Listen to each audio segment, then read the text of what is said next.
Bonsoir à toutes les personnes qui se connectent ce soir pour participer à la conférence proposée par la culture gnostique Samael Lakshmi.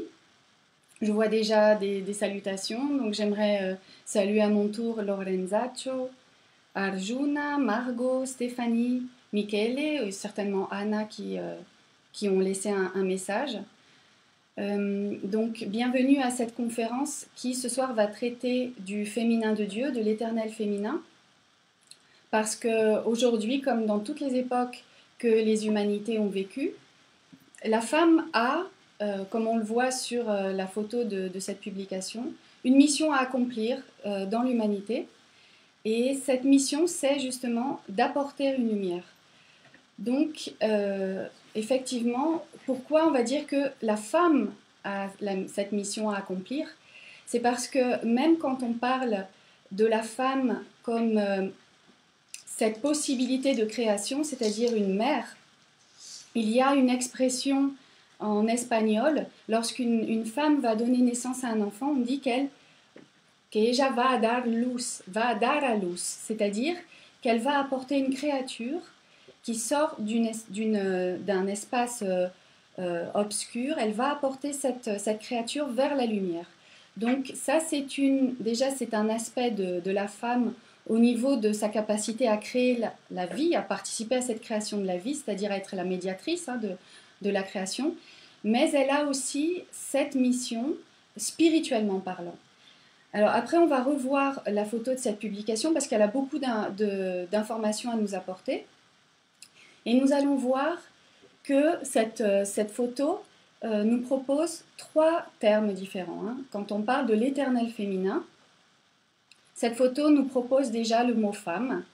Ensuite, elle nous propose le mot initié pour ensuite terminer avec le mot déesse. Et donc, on va organiser cette conférence autour de ces trois mots et on va essayer de définir ces mots et de voir comment la femme peut développer cette mission pour l'humanité.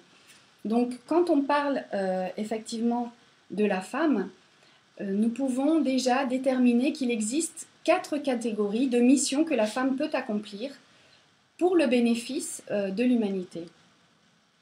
Alors, la première catégorie, le maître Samael l'appelle Eva Venus.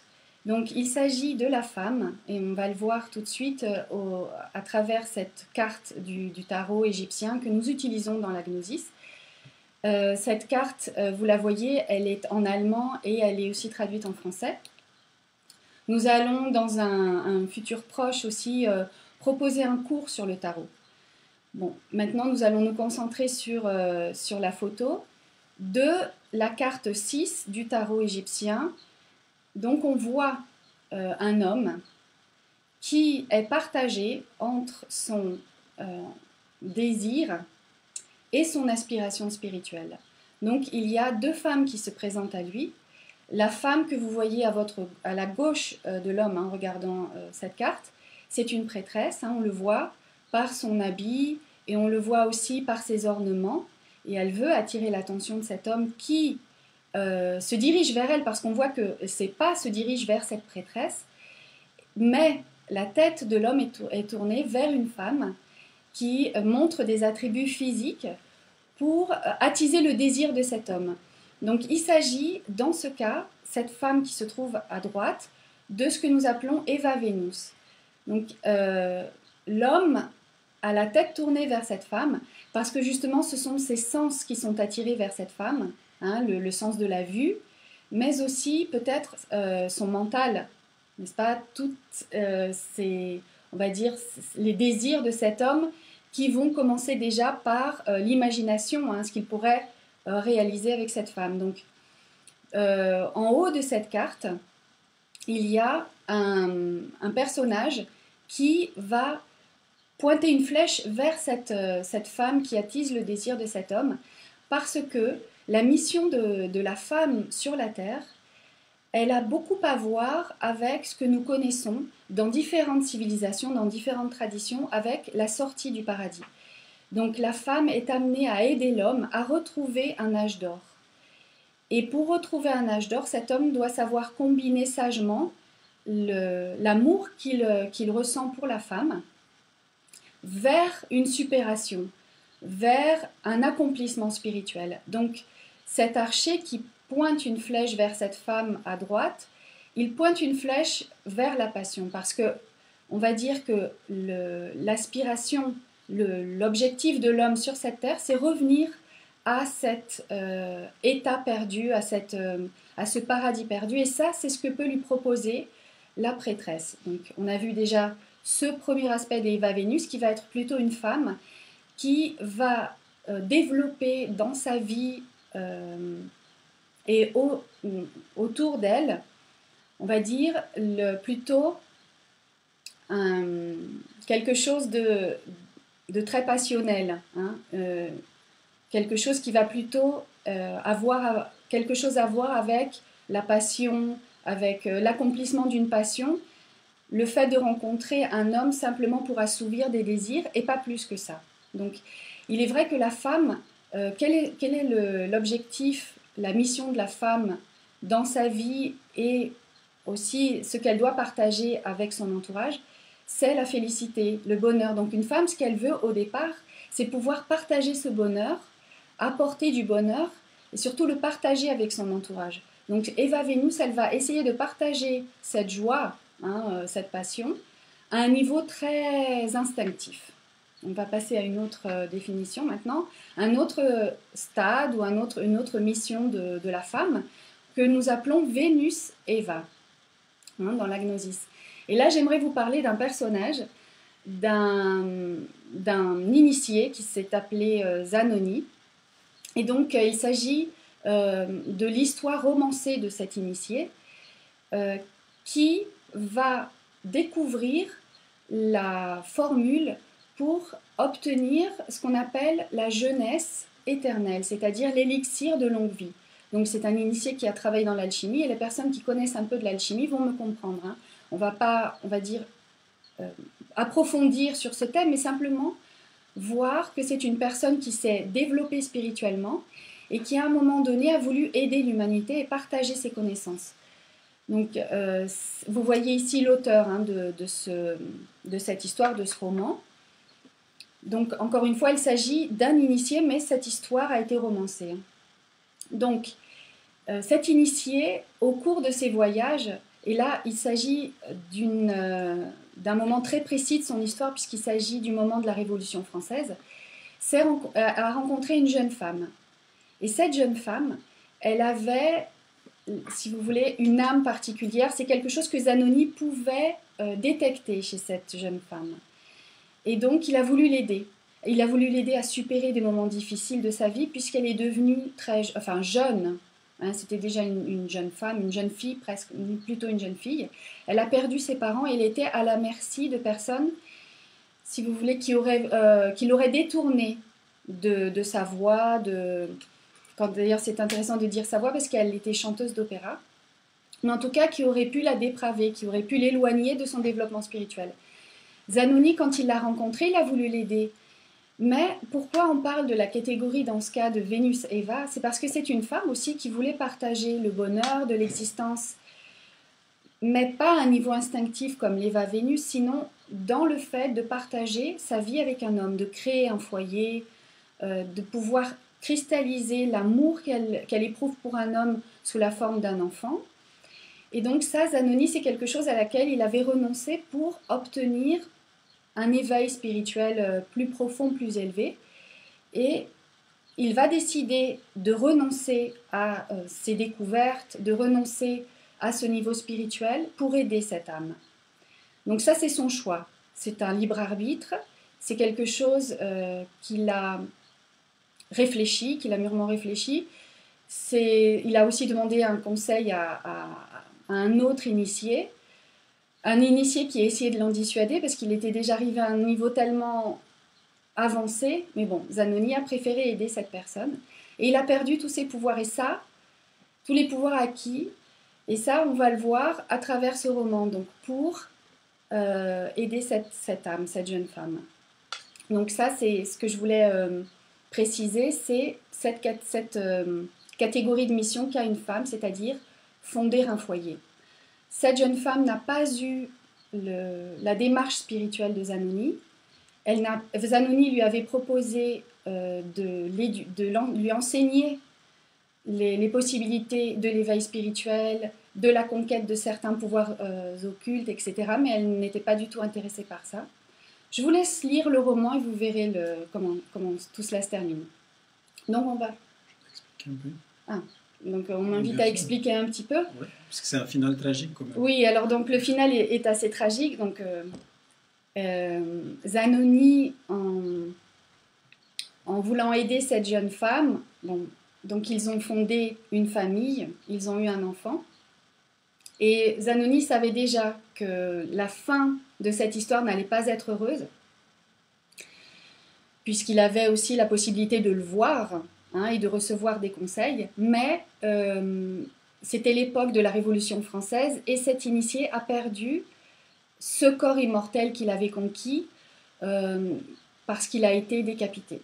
Donc il a été dénoncé par d'autres personnes qui étaient jaloux de ses pouvoirs, jaloux de son autonomie, de son indépendance, tant humaine que spirituelle, et qui l'ont fait, on va dire, qui l'ont fait décapiter. Mais si vous voulez, il savait aussi que quelque part, il fallait qu'il le fasse pour sauver cette jeune fille, donc il a voulu même la sauver physiquement. Malheureusement, quand il a été exécuté, au même moment, au même instant, cette jeune femme a perdu la vie. Donc l'enfant est resté seul, l'enfant qu'ils ont conçu tous les deux est resté seul, et bon, ça, l'histoire ne le dit pas, mais il a dû être aidé par d'autres personnes pour poursuivre son développement. On va passer à une autre catégorie, donc il s'agit de la Vénus Uranie, ou Vénus Urania. Donc il s'agit d'une femme qui va voir qu'au-delà de son rôle de mère, au-delà de son rôle d'épouse, elle peut aussi développer une vie spirituelle qui lui est propre. C'est-à-dire développer un critère personnel de sa vie spirituelle, de son avancée spirituelle. Donc la Vénus Urania, c'est ce que nous appelons l'initiée. Donc elle s'intéresse à la religion, mais elle s'intéresse plus à l'ésotérisme, c'est-à-dire elle cherche, c'est une chercheuse. Vous voyez cette carte, donc c'est la carte 2 du tarot égyptien, donc on l'appelle la prêtresse. C'est cette première personne que nous avons vue dans la carte du tarot 6 et qui essayait justement d'inviter l'homme à sa supération spirituelle. Donc c'est elle. On va passer à la quatrième possibilité de mission de la femme, de cet éternel féminin sur la terre. C'est Urania Vénus.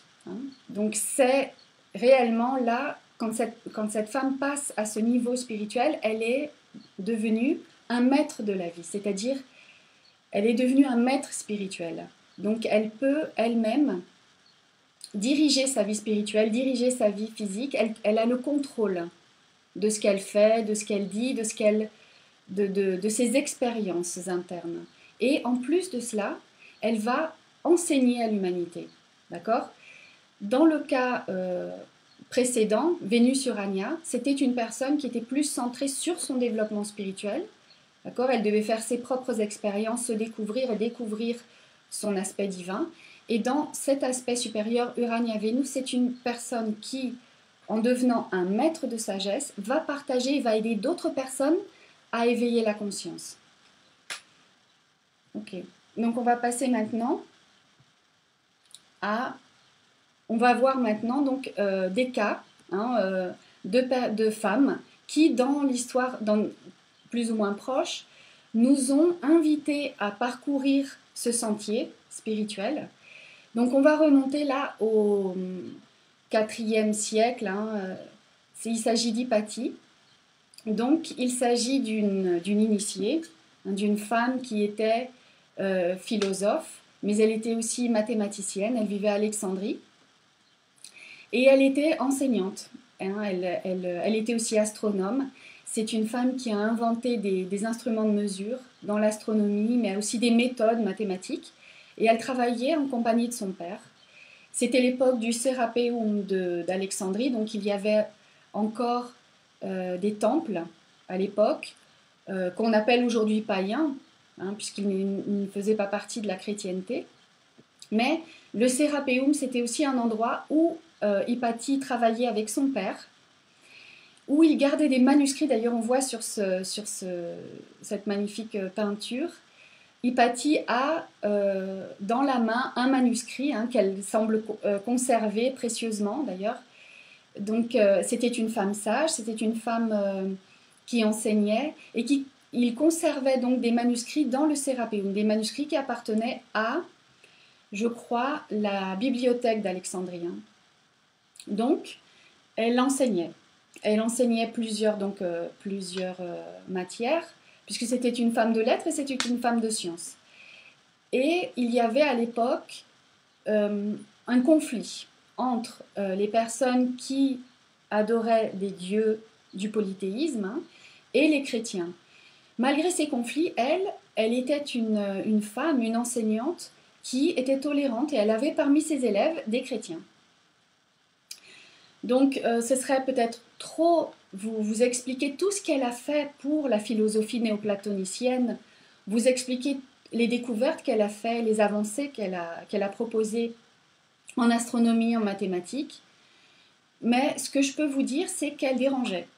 Elle dérangeait parce qu'elle était la figure d'une femme autonome, indépendante, intelligente et spirituelle. Et c'était une femme qui enseignait aux hommes.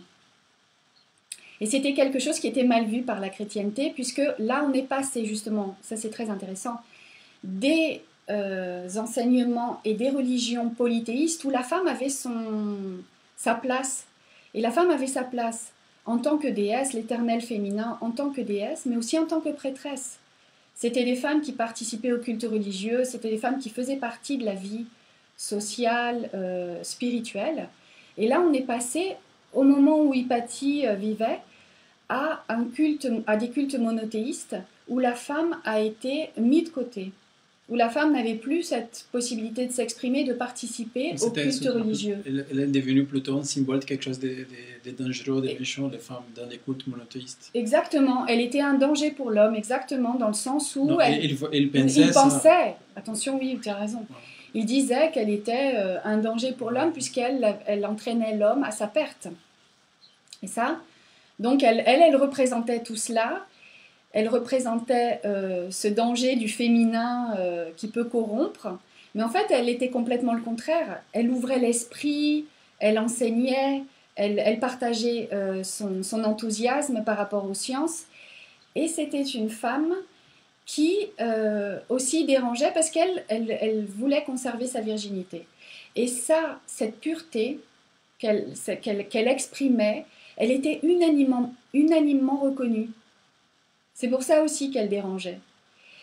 C'est une femme qui n'avait pas peur de donner ses opinions et qui n'avait pas peur d'être conférencière.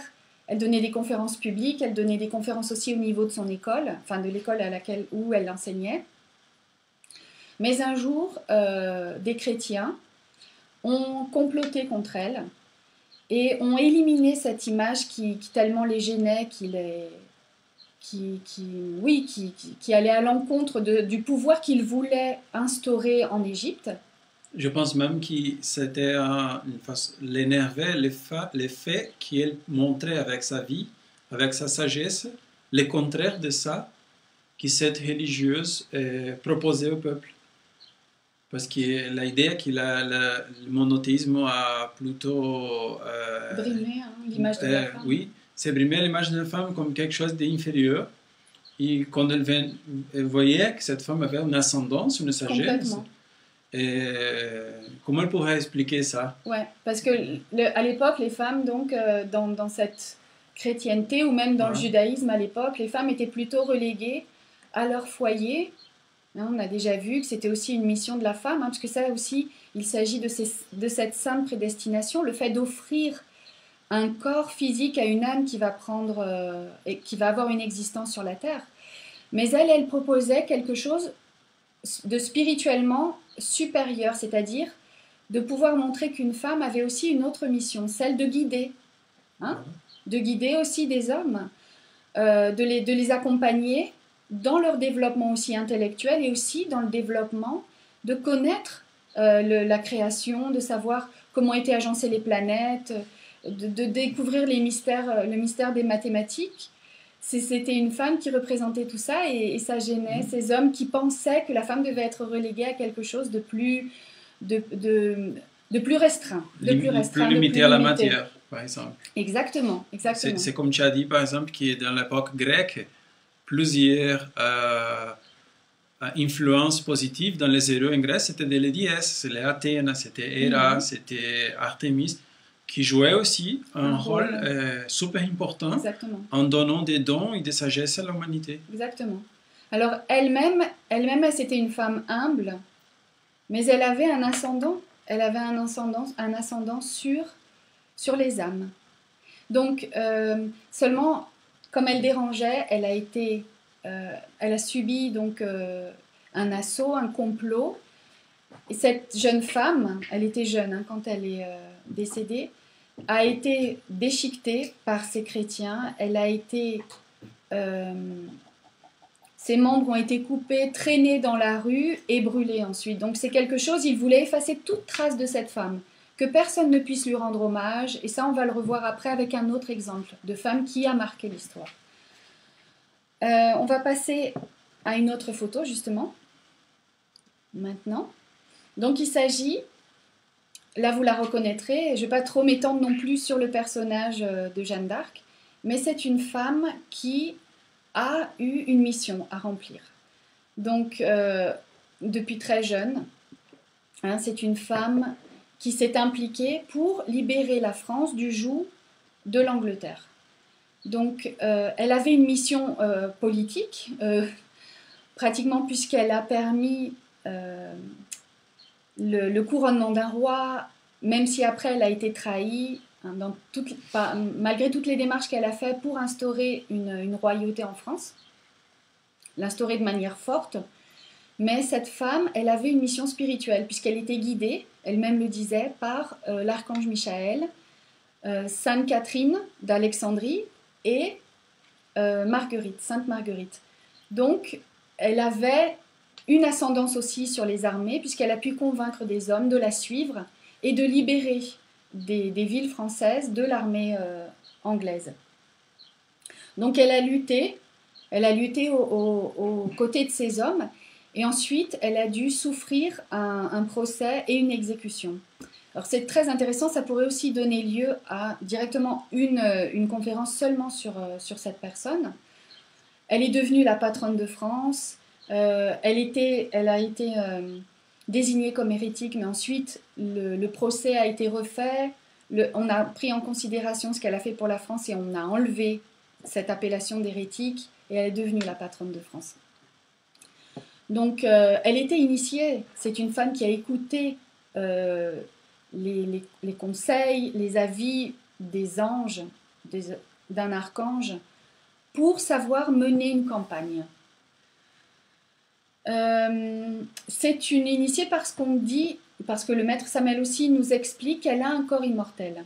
Donc mais quand elle a dû affronter ce moment où elle a été immolée par le feu, elle a dû elle-même surmonter cette peur, et c'est aussi ce qui nous montre qu'elle était initiée. Une femme, surtout une femme, qui arrive à diriger une armée d'hommes et qui arrive à surmonter ses peurs et cette angoisse face à une mort telle que celle qu'on lui montrait, qu'on lui désignait, ne peut pas être autre chose qu'une grande initiée. Donc on va passer à une autre figure de ces femmes initiées, et là on va parler de Blavatsky. Donc Blavatsky, on est plus dans l'histoire contemporaine. Il s'agit d'une dame qui est née en Russie. D'ailleurs, on l'appelle Madame Blavatsky dans le milieu ésotérique. Et elle est née au XIXe siècle. Et c'est une dame qui a une mission aussi. Donc, elle a eu la mission de proposer à l'humanité de diffuser les messages des Mahatmas. Ces Mahatmas sont des maîtres de sagesse immortels qui nous raconte aussi le maître Samuel, n'est-ce pas, qui cherchait un médiateur pour pouvoir transmettre leur message, qui ont cherché pendant très longtemps un médiateur. Des décades, je pense.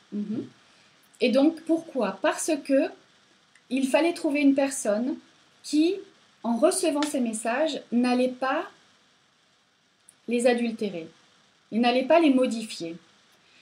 Et parce que quand une personne reçoit des messages des maîtres, parfois cette personne, elle dit non, peut-être je ne peux pas dire ça. Peut-être elle-même se censure, s'auto-censure et commence à divulguer d'autres choses. Et donc, il fallait trouver une personne qui incarnait cette obéissance. C'est-à-dire de proposer ce message sans le modifier. Oui, c'est plutôt ça. Parfois, la idiosincrasie, on peut dire ça en français, la mentalité occidentale. Oui. Nous avons une autre relation par rapport disciple-maître. Nous sommes beaucoup plus d'une tradition de rébellion. Donc l'oriental, même dans les familles, pour ceux que j'ai pu lire et constater avec des orientales qui sont déconnus, ils ont déjà une éducation d'obédience, de respect, obéissance et respect très différente de la nôtre. Donc ça fait aussi, ça peut arriver aussi, pour ça qui est arrivé à Blavatsky, qui du moment que le maître lui enseignait quelque chose, des autres qu'ils ont cherché pour faire cette mission, ils disaient « Oh non, mais j'ai une idée meilleure que c'est des maîtres.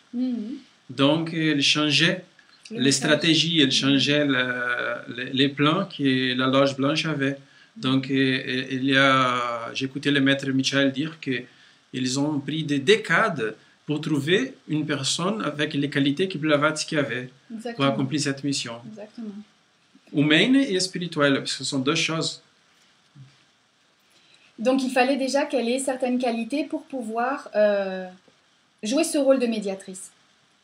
C'était une femme qui, quelque part, a commencé à rencontrer, si vous voulez, qui a commencé à attirer à elle des gens de différentes cultures.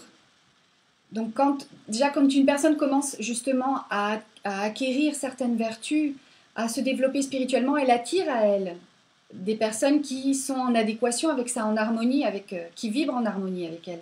Donc, elle a commencé à rencontrer des gens qui avaient un niveau spirituel élevé, elle a commencé à apprendre de ces personnes aussi et à partager avec ces personnes, jusqu'au moment où elle-même a voyagé. Et cette personne, Elena Petrovna Blavatsky, a voyagé sur les 5 continents. Et donc, elle est allée, donc, je ne vais pas vous citer les 5 continents, vous savez déjà, mais elle a notamment voyagé en Amérique et aussi en Europe énormément, en Asie. Bon, finalement, j'ai parlé des continents. Mais elle a eu une mission à accomplir, et cette mission, comme par exemple Hypatie et Jeanne d'Arc, a beaucoup exigé d'elle. C'est-à-dire qu'il y a des gens qui ont commencé à la critiquer très sévèrement, et même des Américains et des Allemands qui ont commencé, puisqu'elle travaillait par rapport à ce phénomène de recevoir les messages des maîtres et ensuite à les cristalliser sous forme de livres, à la doctrine secrète, la voie du silence. D'accord ? Donc elle a toujours dit qu'elle était ce médiateur entre la divinité et l'humanité. Donc il y a même des personnes qui ont été tellement malveillantes qu'elles ont écrit des cartes en imitant l'écriture de Blavatsky, en disant n'importe quoi et en disant que c'était Blavatsky qui l'avait écrit. Ensuite, il y a des personnes qui ont défendu Blavatsky et qui ont démontré que ses écritures étaient fausses, qu'il s'agissait de plagiat. Enfin, pas plagiat, c'est pas ça, plagiat. Des jaloux. Des jaloux qui ont imité son écriture, pardon. Donc, elle a beaucoup souffert. C'est une femme qui a souffert de ces attaques, qui a dû savoir s'en protéger, qui a dû savoir trouver aussi des personnes qui l'ont aidée sur son chemin. Et la personnalité de Blavatsky, sa personnalité spirituelle, hein, dans ce sens, lui a permis de mener à bien cette mission. Elle a inspiré un grand nombre de femmes qui ont pris quelque part sa succession et qui ont continué à divulguer le message divin, parce qu'elle a créé ce qu'on appelle la société théosophique, et cette société théosophique va perdurer. Malgré l'attaque par exemple, de cet Allemand qui avait écrit de fausses lettres, hein, en copiant l'écriture de Blavatsky. Et c'est très intéressant parce que on n'acceptait pas Blavatsky à l'époque, d'accord? Elle a quand même perduré, elle a continué, elle a insisté.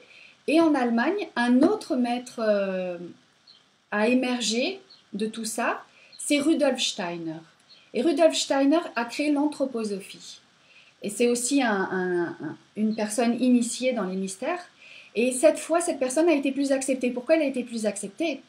Premièrement, parce que humainement, physiquement, il était médecin, donc les gens avaient plus confiance en lui. Il parlait des mystères de la création. Il parlait aussi de comment se développer internement, spirituellement. On l'a accepté pourquoi? Parce que c'était un homme. Et on l'a accepté aussi pourquoi? Parce qu'il était allemand. Donc il réunissait un nombre de catégories numéreuses. Hein? Il n'était pas né, mais il était de la culture allemande. Ah ouais, il est né en... Je crois qu'il est né en Suisse ou en Hongrie, Pardon. Allemande de l'époque. Mais c'était le monde allemand. Les frontières, on va dire, ouais, les frontières à l'époque. Il passait parfait pour la mentalité allemande. Ensuite, elle s'est contractée. Enfin, ouais. C'est vrai que définir les frontières, c'est un peu difficile parce que si je vous dis que Blavatsky était russe, on peut dire aussi qu'elle était Ukraine parce qu'à l'époque, la Russie avait annexé l'Ukraine. Aujourd'hui, l'endroit où est né Blavatsky, peut-être c'est l'Ukraine et c'est plus la Russie. Enfin bref, peu importe. Oui. Donc, j'aimerais uniquement, si tu peux préciser une chose, qui est médiateur pour pas faire des malinterprétations, c'est pas le médium. Non, elle n'était pas un médium. Elle avait des rencontres en astral et physique avec ses maîtres. Elle a vraiment voyagé en Inde pour les trouver, pour apprendre les messages qu'il voulait qu'ils transmettent. Je pense parce que médiateur peut sonner peut-être pour l'audience qui sont venus pour la première fois quelque chose comme médium. Non. Et non. Non.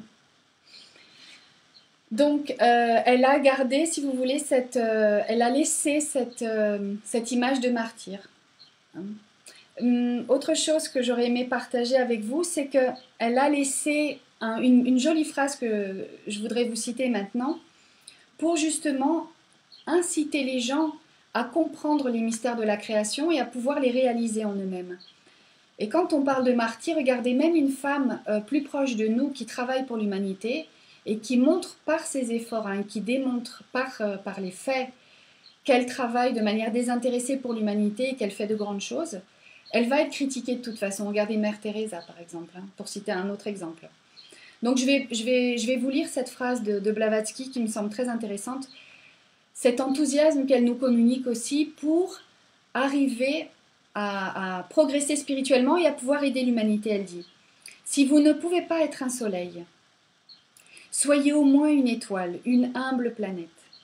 Montrez la voie, même sans éclat et perdu dans la foule comme le fait une étoile du soir, à ceux qui suivent le sentier. Donc il faut éclairer le chemin de l'humanité, chacun à son niveau. Nous considérons que Blavatsky est une maîtresse de sagesse. Et ça, on fait une différence entre une initiée, je l'avais déjà expliqué au début de cette conférence. Elle, vraiment, elle est arrivée à des hauts niveaux de sagesse.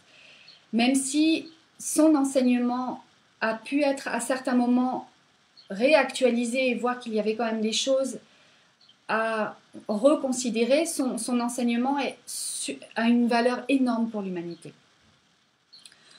Donc, elle a, à cette époque, aussi rencontré Gandhi. En tout cas, Gandhi est venu jusqu'à la Société théosophique pour lui aussi commencer une révolution. Et cette révolution a été pour aider l'Inde à sortir de la royauté britannique, à sortir on va dire, de cette... comment on dit, empire britannique pour obtenir son indépendance. Et il s'est inspiré, Gandhi, quand il est arrivé dans cette société théosophique pour mener à bien cette mission. Ok. Donc on va passer à une autre initiée, et cette initiée aussi a été très inspirée par l'œuvre et par le travail de Blavatsky, et elle s'appelle Annie Besant.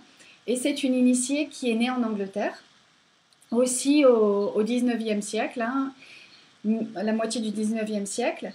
Et c'était une femme qui aussi a montré physiquement, hein, dans sa vie de tous les jours, qu'elle était différente. Elle était conférencière, elle était enseignante à l'époque où l'Angleterre privilégiait aussi les hommes à ces postes-là. Elle a pu enseigner dans des collèges, je crois peut-être universités, même si elle n'apparaît pas dans les listes des meilleurs professeurs parce qu'ils ne pouvaient même pas imaginer les hommes pouvoir promouvoir une femme à ce stade-là, à ce stade de développement social, professionnel. Peu importe. Annie Besant, elle a continué sa recherche, elle a continué à aider socialement beaucoup de gens et elle était justement une socialiste. Hein. Elle est devenue théosophe, donc elle s'est approchée de cette société théosophique. Elle a même repris la direction de cette société ensuite. Mais avant de se rapprocher de cette société, je voudrais vous parler de l'Annie Besant d'avant. Donc cette socialiste et cette féministe qui a aidé les femmes, hein, la condition féminine, et qui a aussi aidé la condition ouvrière, et qui a beaucoup travaillé, beaucoup œuvré pour aider les enfants qui étaient nés dans des milieux très pauvres, pour qu'à l'école, pour le moins, ils aient accès à un repas par jour, pour qu'ils puissent obtenir une éducation, on va dire, et puis aussi surtout pouvoir être prise en charge, hein, au niveau de l'alimentation. Elle découvre Blavatsky, elle découvre la société théosophique, et là, elle-même dit que ça répond à énormément d'inquiétudes spirituelles qui s'étaient manifestées en elle. Donc elle passe de cette image de féministe, socialiste, hein, parce qu'elle avait beaucoup écrit, c'était une femme aussi qui avait créé une revue, un magazine, qui écrivait des articles. Elle a complètement changé de vie, du coup, et elle est passée d'une mission sociale, humanitaire, qu'elle va continuer aussi, mais à une mission spirituelle. Donc elle va commencer à se développer spirituellement, se rapprocher du bouddhisme. Et elle va devenir aussi la mère spirituelle de Krishnamurti. On a parlé de Gandhi tout à l'heure, mais il y avait aussi une autre personne qui s'est développée aussi pour le bénéfice de l'humanité, qui s'appelait Krishnamurti. Donc Annie Besant est une initiée. Alors initiée, encore une fois, une initiée c'est une chercheuse, hein, elle est exactement ça. Mais à un moment donné, elle a commis l'erreur, nous dit le maître Samael, d'identifier Krishnamurti comme le nouveau Messie. Et elle a confondu ce qu'elle a vu en lui, parce qu'elle avait une clairvoyance, Annie Besant, mais elle n'avait pas éliminé certaines choses en elle qui lui auraient permis de voir exactement ce qui se passait en Krishnamurti. Hein. Donc elle a eu une vision un peu faussée. En fait, c'est pas que Krishnamurti était le retour de ce Messie, sinon que Krishnamurti était en train ou avait développé en lui un Christ intime, un Christ interne, c'est-à-dire qu'il est arrivé à un niveau spirituel très élevé, d'accord ? Puisque nous, c'est aussi le travail spirituel que nous devons réaliser en nous, c'est réaliser ce Christ en nous. Oui, parce que c'est Christ pour les gnostiques, c'est pas une personne, c'est un grade. Et c'est un grade. Donc le maître Samael dit que Krishnamurti, dans une autre vie, avait arrivé à cette grade aussi. Donc pour un manque de culture ésotérique, parce qu'à l'époque peut-être il n'y avait pas d'internet pour avoir toute l'information, donc Annie Besant a vu cette lumière et dit c'est le Christ qui est incarné. Et ce n'était pas le cas. Donc il y a eu des différents soucis là dans cette association. Justement, donc Krishnamurti, à un moment donné, il s'est délié de cette société théosophique et il a préféré continuer seul son développement pour l'humanité, pour enseigner. Et lui-même, il a accepté de conserver Annie Besant comme sa mère spirituelle. D'ailleurs, elle l'avait adoptée, Krishnamurti, mais il a accepté de la conserver comme mère spirituelle, hein, en montrant qu'elle lui avait quand même apporté beaucoup. Elle-même, elle a aidé à l'indépendance de l'Inde. Hein, elle a travaillé jusqu'à ce que Gandhi, on va dire, se développe, lui, prenne beaucoup plus d'ascendance sur le peuple hindou pour le conduire vers cette indépendance. Là, elle s'est retirée, donc elle s'est plus concentrée sur son développement intérieur. Donc, on va passer à une autre... oui. Alors, ça, c'est très intéressant de voir cette photo plus grande. Je voulais aussi partager cette photo avec vous parce que au départ, je vous ai dit que la femme a une mission à accomplir sur la terre, celle d'apporter une lumière. D'accord?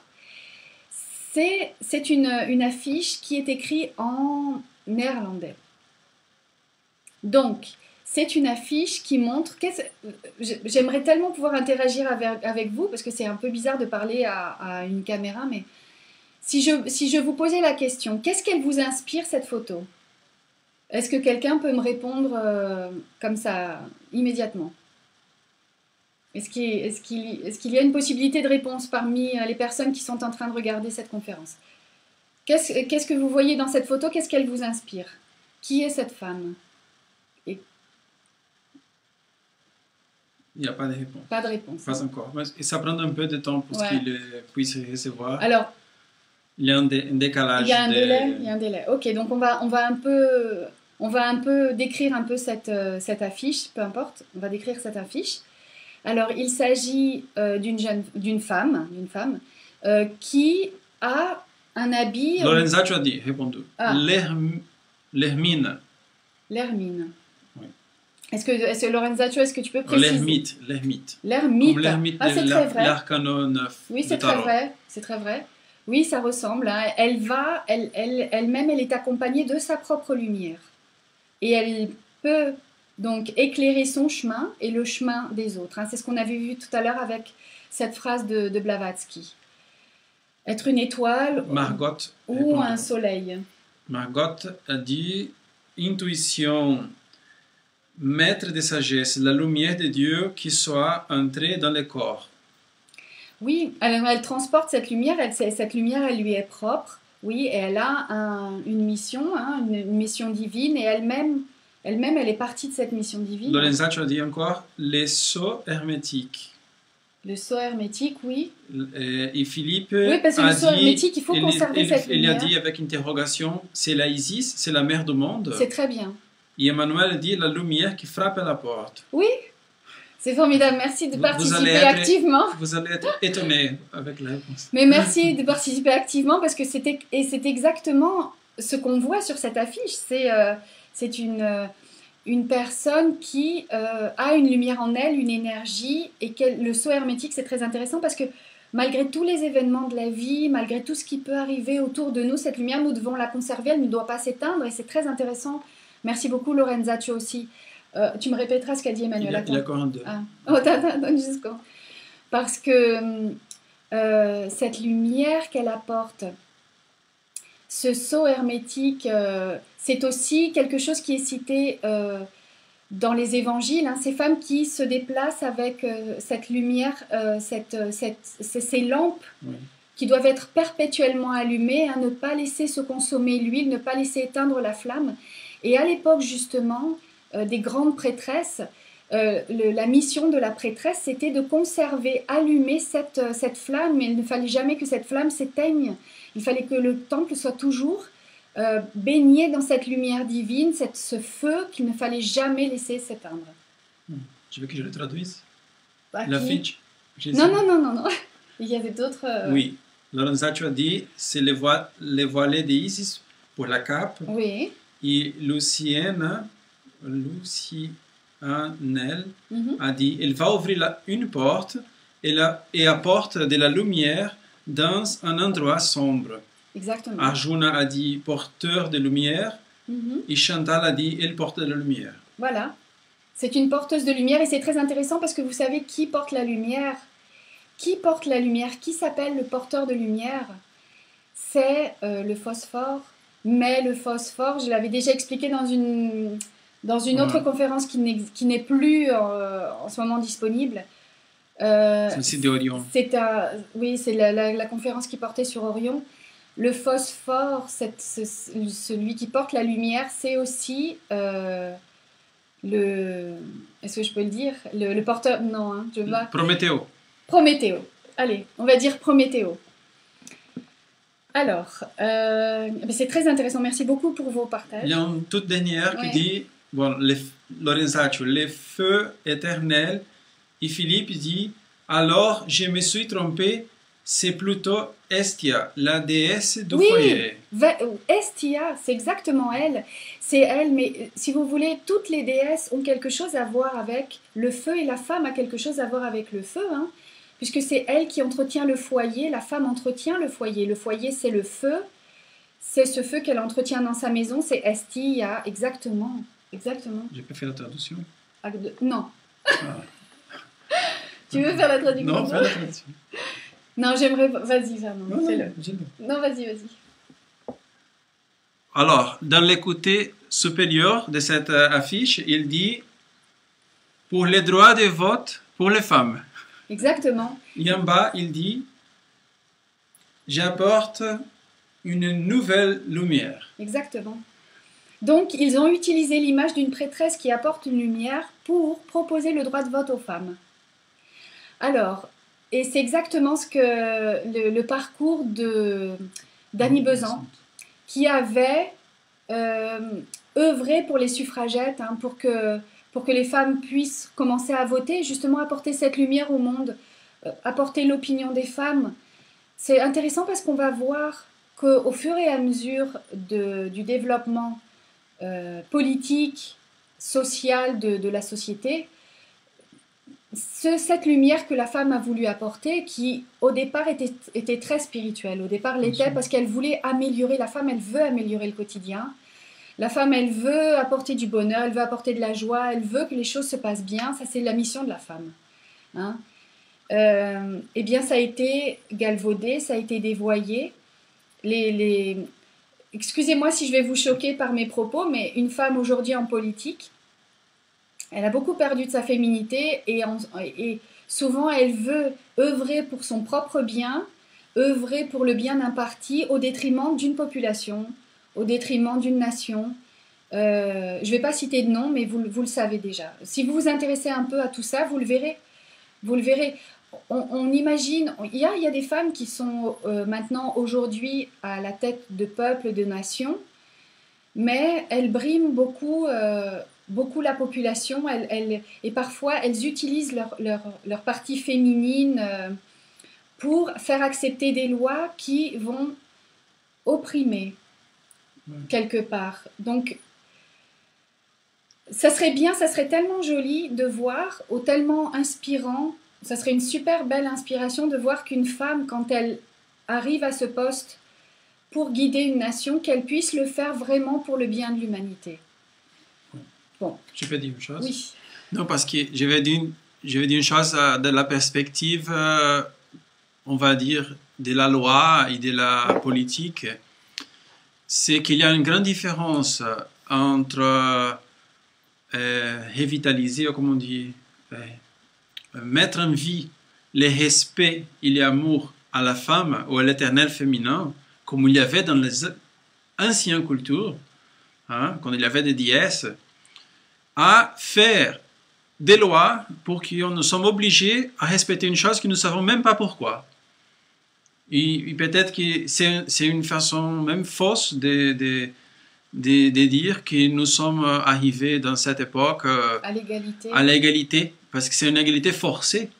On devrait voir qu'est-ce que les hommes pensent des femmes, qu'est-ce qu'ils sentent pour les femmes, pour sa mère, pour sa femme, pour les femmes des autres, pour les mères des autres. C'est une chose très différente, une loi qui nous oblige à ne pas insulter les uns les autres.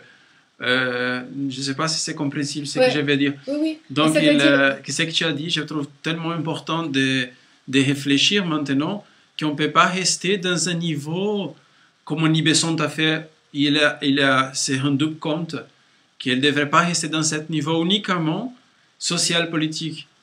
On devrait révolutionner ça avec la spiritualité. Voilà. Parce que, par exemple, si on oblige des nations à respecter des lois en faveur des femmes, souvent ça réveille des jalousies ou ça réveille du manque de respect vis-à-vis des hommes. J'ai beaucoup de mal à imaginer que les hommes maintenant ont un respect sincère pour les femmes parce qu'on va leur imposer de nous respecter. Et je pense qu'en nous-mêmes, nous les femmes, nous devons nous respecter nous-mêmes et montrer toute l'étendue de nos vertus, de nos capacités, mais humaines et spirituelles, pour qu'un homme se rende à l'évidence, comme dans le cas d'Hypatie, que cette femme, unanimement, elle était pure, elle avait, ou en tout cas, des vertus incontestables. Mais ça réveille des jalousies, c'est terrible. Donc il y a quelque chose qu'il faut travailler en nous, tant les hommes que les femmes, pour pouvoir obtenir cette égalité. On va peut-être passer maintenant à une autre image. Un petit problème technique. Attends.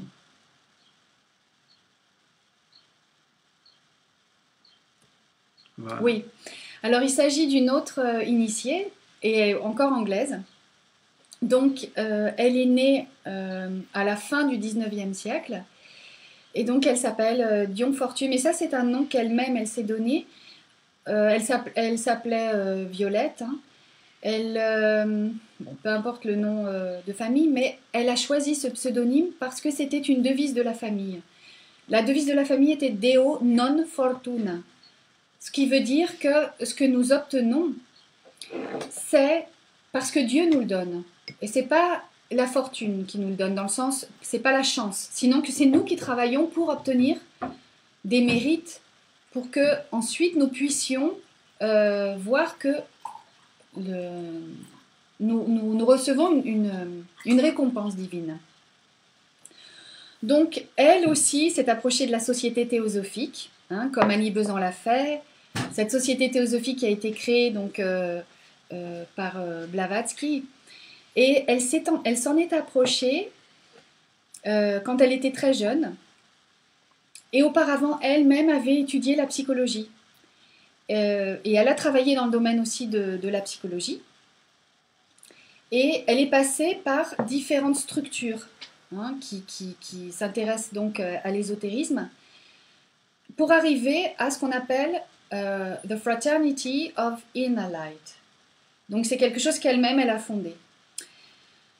C'est une personne qui a écrit des ouvrages, des fictions et des ouvrages aussi qui ne sont pas des ouvrages de fiction sur la Kabbale, sur la magie et surtout sur l'autodéfense psychique. Parce qu'elle-même, elle avait vécu dans sa jeunesse des attaques internes de personnes qui la jalousaient. Et donc, elle a développé ses techniques et ses méthodes d'autodéfense. Et c'est une femme qui nous a laissé aussi un message, une phrase. Au-delà de tout ce qu'elle a pu nous enseigner à travers ses livres, hein, à travers ses recherches sur la Kabbale qui sont très très intéressantes, elle nous a laissé une phrase qui est la suivante. Une religion sans déesse est à mi-chemin de l'athéisme. Donc c'est une femme qui elle-même, elle aussi, prônait le retour de l'éternel féminin. Donc elle a, et d'autre part, travaillé intensément, spirituellement, pour la défense de l'Angleterre lors de la Seconde Guerre mondiale. Merci. Elle avait autour d'elle des personnes qui participaient à des séances de méditation et elle-même, elle utilisait ce qu'on appelle le voyage astral, hein, les expériences oniriques, pour aider le monde, pas seulement l'Angleterre, mais sinon l'humanité, pour sortir de cette oppression allemande, de cette conquête des territoires par l'Empire allemand et par le nazisme. On va regarder. Et c'est ce qu'on appelle... Et c'est ce qu'on appelle la bataille d'Angleterre. Je vais disparaître là. Oh. Moi. Attends. Et donc, ça c'est un de ses disciples qui a fait ce dessin hein, en hommage à cette initiée et qui montre l'archange Michael et qui montre qu'il y avait réellement une bataille dans le ciel, une bataille spirituelle pour vaincre le nazisme hein, qui est représenté à droite là avec ce chevalier comme ça qui porte l'escudo, la swastika. Oui, la svastika. Bon, enfin bref. et le bouclier, un bouclier. Donc on voit au centre une représentation d'une croix avec une rose et le visage de Dion Fortune. Et donc au-dessus de tout ça, il y a aussi le Graal. Elle était très engagée dans la découverte du Graal. Elle était très engagée dans toute l'histoire autour du Graal. Et elle a lutté pour la libération des peuples. Et surtout pour défendre l'Allemagne, et c'est ce qu'on appelait la bataille d'Angleterre. Donc, Défendre l'Angleterre. pour défendre l'Angleterre, oui. Et elle imaginait... Oui, c'est ça la bataille. Non, la bataille d'Angleterre, défendre les nations... Ah bon, ah. Défendre les nations contre le nazisme. Donc c'était la bataille d'Angleterre. Et donc elle invitait d'autres personnes à faire une méditation à une heure précise, à un jour précis, pour imaginer, avec l'imagination consciente, visualiser des cœurs d'anges se lançant contre les forces ennemies, contre les forces nazies, pour repousser et mettre en échec ces forces nazies. L'Angleterre n'a pas été envahie, elle a été bombardée, mais elle n'a pas été envahie, donc cette force spirituelle a fonctionné, et elle a lutté contre le nazisme, comme d'autres initiés l'ont fait à cette même époque, notamment Gurdjieff en France. Donc ce sont des initiés qui ont travaillé chacun de leur côté, et certainement internement ensemble, puisque là on voit la représentation de l'archange Michael, du Saint Michel, pour mettre à mal ce projet du nazisme, pour l'éradiquer. Donc nous allons passer à la photo suivante.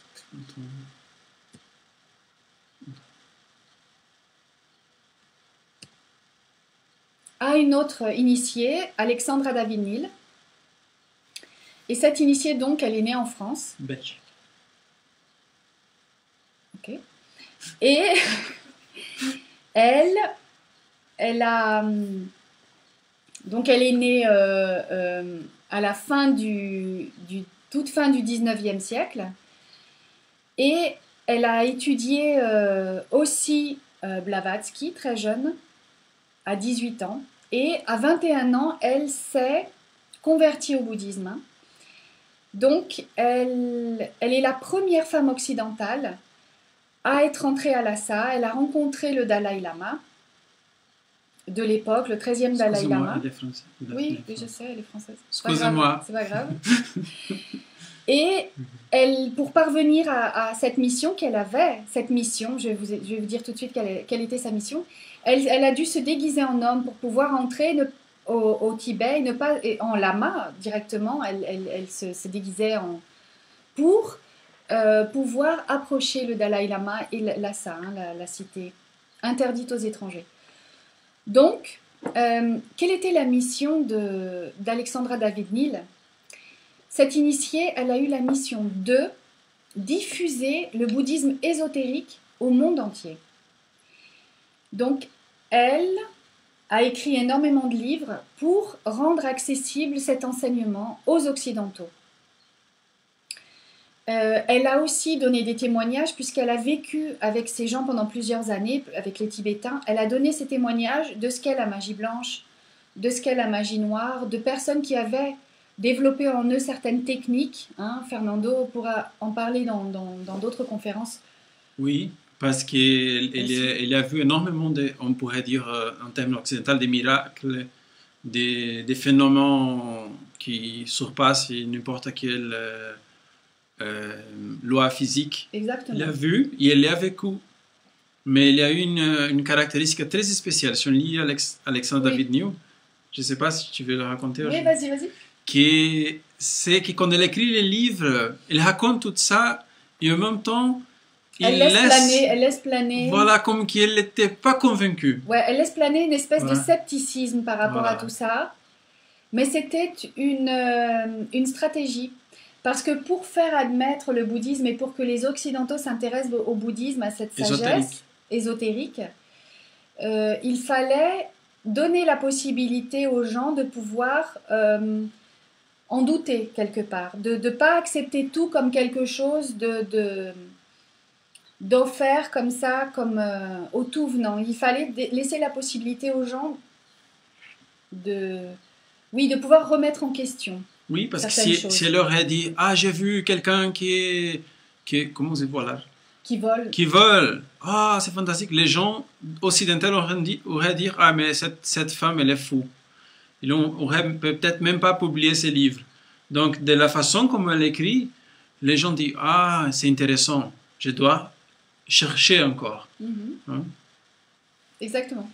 Donc, et puis aussi, elle a parlé d'une autre technique que nous appelons l'alchimie sexuelle. Et ça, c'est quelque chose que je ne vais pas pouvoir vous expliquer maintenant, mais elle a laissé comme témoignage aussi d'une méthode de réalisation spirituelle. Voilà, donc elle est morte ensuite à la fin des années 60, mais quand elle était déjà installée à Digne-les-Bains. Et je me souviens que j'avais vu un reportage d'elle il y a longtemps, où elle avait 100 ans, elle allait avoir 100 ans je crois, et elle disait qu'elle avait fait renouveler son passeport pour pouvoir continuer à voyager. C'était vraiment une chercheuse, une voyageuse de l'extrême et une initiée. On va continuer. Voilà, maintenant nous passons, après avoir parlé donc des femmes, des initiées, des maîtresses de sagesse, nous allons arriver à l'aspect de la déesse, de l'éternel féminin, complètement réalisé dans une femme, hein, cet aspect divin qui brille, qui illumine le chemin des autres aussi, qui partage hein, sa sagesse, et dans lequel les personnes confient, et ces personnes ont une dévotion pour ces déesses, et ces déesses les guident. Alors l'image de la déesse, elle est présente dans toute l'humanité. Elle était, comme je vous l'ai dit auparavant, beaucoup plus présente au niveau des religions polythéistes, puisque, comme le disait Fernando, elles ont guidé des personnes pour réaliser des travaux, on va dire, herculéens, pour pouvoir Troya. Voilà. Dans la mythologie grecque, dans d'autres aspects, oui. On voit des personnes qui confient complètement dans l'aspect des déesses pour les guider. Et dans les religions monothéistes, alors, donc il y avait des prêtresses qui leur rendaient un culte, et dans les religions monothéistes, donc nous avons l'image de la Vierge Marie, et sous différents aspects aussi l'image de sainte. Donc nous avons un idéal féminin, un idéal respecté, un idéal auquel on consacre une partie dévotionnelle, des prières, etc., une demande d'aide, d'orientation.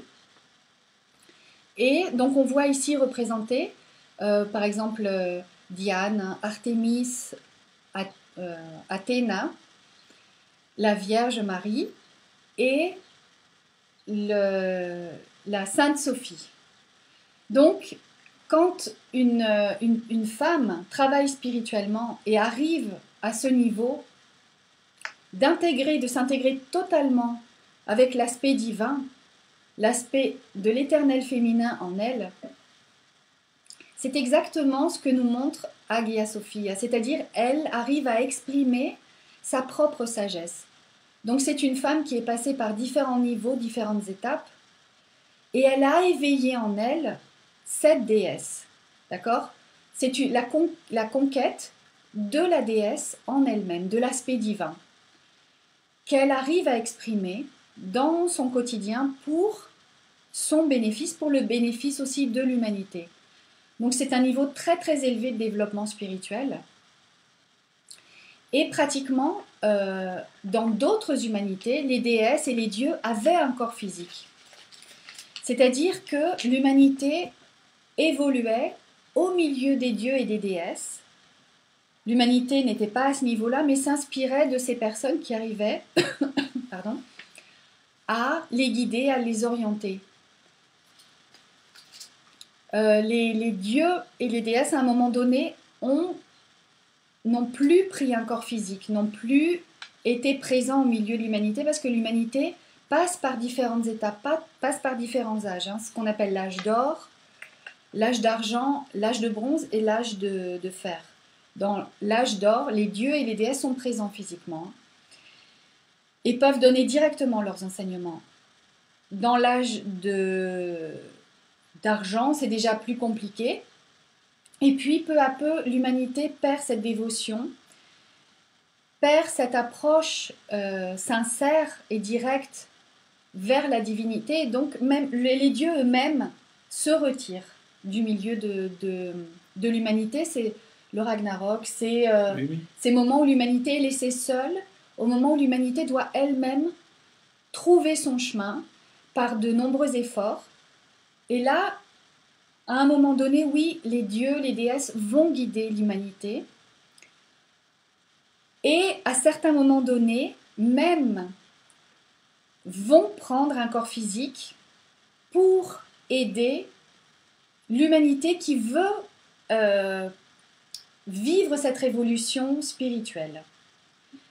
Mais c'est beaucoup plus hermétique. Mais c'est très hermétique. C'est comme, pour dire une chose, 100 ans avant, pour trouver un maître dans l'Orient, les gens devaient faire des sacrés voyages, c'était dangereux, pour trouver un maître. Oui, exactement. Et aujourd'hui, si on peut imaginer comme la société s'est compliquée spirituellement parlant ou matériellement parlant, c'est devenu, par rapport à l'humanité, beaucoup plus difficile.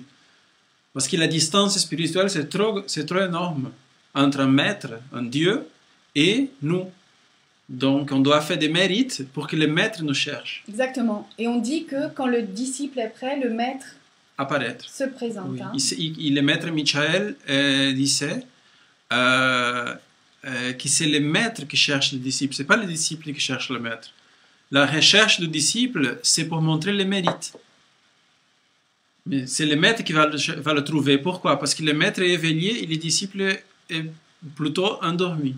Et c'est la raison pour laquelle le maître se présente quand il est prêt. Exactement, quand il est prêt. Au disciple. Oui. Donc, je pense que... Ça, c'est la même chose que Uranus Vénus. Alors là, exactement, c'est le quatrième aspect, donc c'est Uranie ou Urania Vénus. C'est quand la personne, la femme, consacre sa vie à la spiritualité.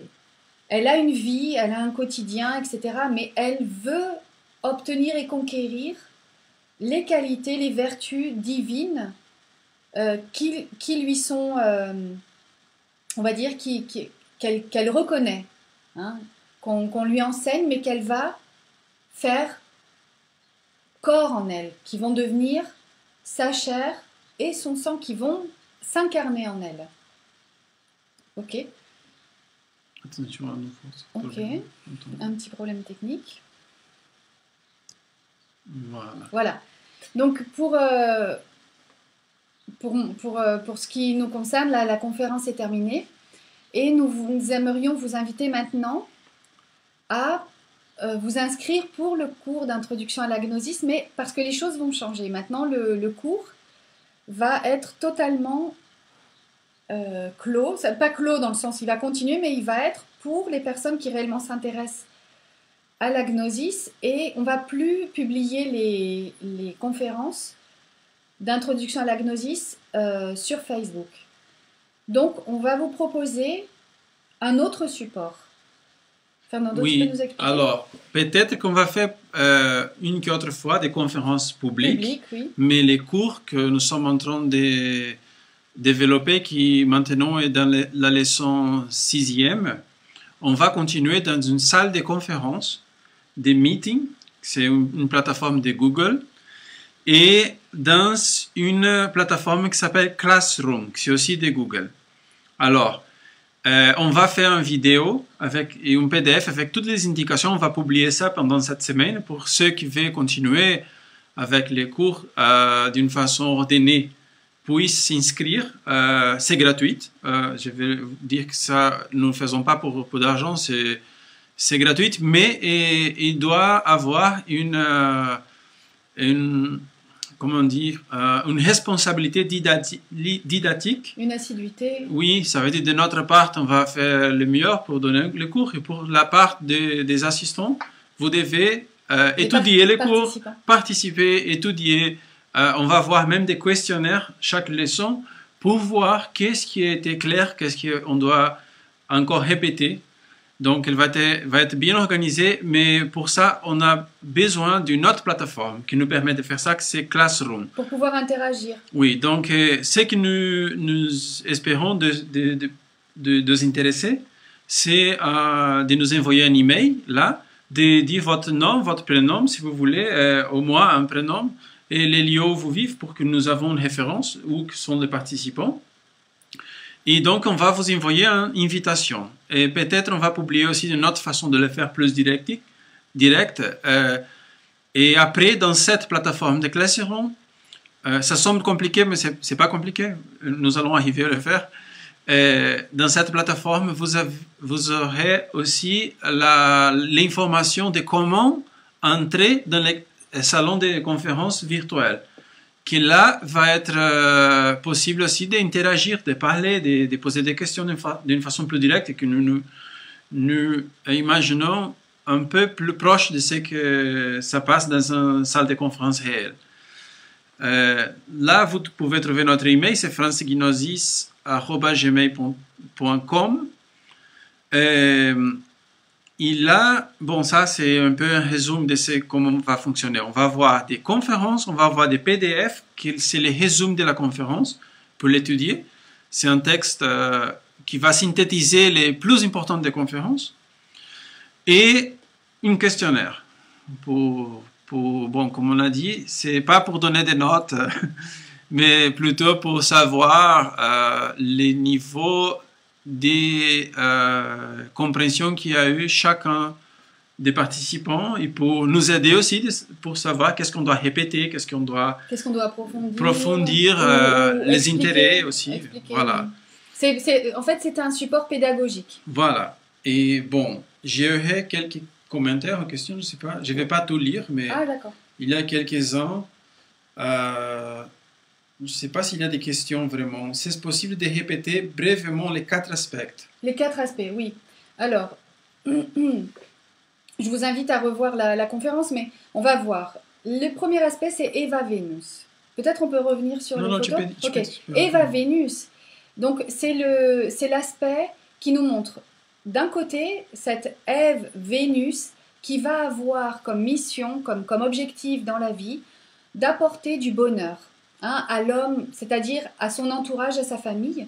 Mais dans cet aspect d'apporter le bonheur à l'homme, c'est quelque chose qui est très instinctif, c'est-à-dire de rendre l'homme heureux, mais pas de participer à son développement spirituel. Et c'est certainement une femme qui, au départ, n'aime pas l'idée de fonder quelque chose avec cet homme.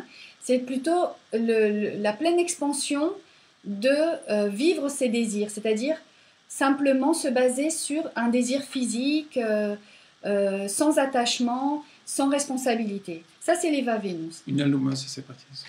Non, ça ne dit pas ça. Donc, c'est une personne qui va simplement vouloir conquérir l'homme. C'est cette première image. Si vous retournez, si vous désirez revoir, enfin, si vous voulez revoir la conférence, vous verrez. C'est la différence d'une femme qui entraîne l'homme vers la passion. Et sur la carte du tarot, à côté, il y a une prêtresse qui voudrait l'aider à se développer spirituellement. Mais l'homme a sa tête tournée vers le désir. Le deuxième aspect, c'est Vénus-Eva. Donc c'est encore cet aspect de l'amour, Vénus, mais pour une femme qui, elle, veut fonder un foyer, veut avoir l'expérience du bonheur, parce que c'est ça aussi notre objectif. L'objectif d'avoir un corps physique sur cette terre, c'est d'avoir l'expérience du bonheur. par rapport à plusieurs événements, par rapport à des apprentissages que nous devons faire, un croissement humain, hein, mais c'est surtout le fait de partager un bonheur dans un foyer. Ensuite, on passe à Vénus Urania. Et Vénus Urania, c'est une femme qui commence à voir, plutôt c'est un autre type de mission, hein, ça veut dire que c'est pas la même femme, ou peut-être c'est la même femme qui passe par différents stades en une seule vie, qui au départ est plutôt instinctive, ensuite elle va vouloir fonder un foyer, ensuite elle va s'intéresser à la spiritualité, mais ça peut être aussi une femme qui simplement dans une vie est seulement instinctive, dans une vie va plutôt là se consacrer à un foyer, et donc dans cet aspect de se consacrer à un foyer, elle va être une femme aimante, qui va être fidèle à un mari, à son mari, à sa famille, etc. Dans le troisième aspect, Vénus-Uranie, c'est une femme qui s'ouvre à la spiritualité, qui va se consacrer à sa vie de famille, mais qui va aussi s'ouvrir à la connaissance de certains mystères et qui va obtenir par là un critère personnel et propre de ce qu'est la création, en elle-même aussi, ce qu'elle doit créer spirituellement. Et ensuite, nous avons Uranie-Vénus, qui est réellement l'image d'une femme qui veut être maîtresse de sa vie physique, de sa vie spirituelle, et qui, elle, a un objectif dans la vie, c'est s'unir spirituellement à sa partie divine. Ça, c'est son objectif dans la vie, elle est venue pour ça. D'accord? Donc, c'est une femme qui va lutter spirituellement, qui va se développer dans le monde physique aussi, pour réaliser cette mission. J'ai une question, bon, j'ai un commentaire de Lorenzaccio. Bonsoir Lorenzaccio, qui demande si c'est possible de trouver les tarots. Oui, pour les tarots, si quelqu'un veut avoir un tarot, vous pouvez nous écrire aussi par email. Nous avons la possibilité de l'avoir, d'une impression qui a été faite. Il serait aussi peut-être une façon de collaborer, si vous voulez, avec les activités gnostiques. On veut plutôt informer ça par email, pas dans les conférences, mais c'est possible de l'avoir aussi. Oui, tout à fait. Et il y a une question de Stéphane qui demande si cette femme, la première, l'instinctive, sensuelle, c'est Astarté. Non. Parce qu'Astarté, c'est aussi un aspect divin, c'est-à-dire Astarté, c'était une déesse, hein, même si elle avait un aspect où elle donnait l'image d'une femme, on va dire, qui était enfoquée sur la vie sensuelle, hein, on la représentait sensuellement, Astarté. Il y avait aussi l'idée de passer du contrôle de la sensualité pour arriver à la spiritualité, hein, parce que là on parle d'une déesse. Donc la première, celle qui est Eva Vénus, c'est une femme qui n'a aucun intérêt pour la spiritualité, elle pense seulement à assouvir des désirs sans attache, sans responsabilité. Lorenzaccio dit qu'on ne doit pas oublier que de notre Dieu mère, que nous les hommes, je comprends ça, nous incarnons aussi la partie féminine. Oui. Oui, c'est correct. C'est bien. Alors ça, c'est quelque chose de très...